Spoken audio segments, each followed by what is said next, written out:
Айде бе, братка. кажа, че ниво е underrated. Защо мислиш така? Мартин, когато мисли, че Edge of Destiny е най-трудното ниво. I beat you while my parents were arguing. Ами, Кириле, не Буквално. съм няма трудно.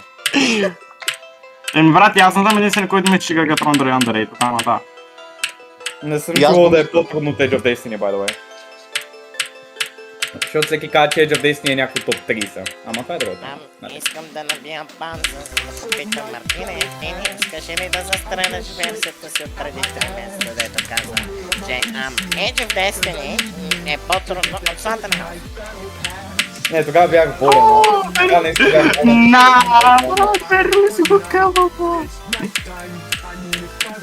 Мартина, брат.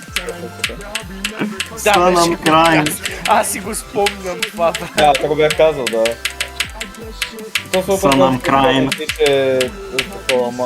буквално може да е по-трудно от Mine of Rebel. Буквално Mine of Rebel. Да, и Гагатron може да е по-трудно от Купен Circle. Destiny нормално да е около Гагатron дръбичка. Не, брат, стига. Стига. A swing and a... Wait, a swing and a home run! Type shit, брат.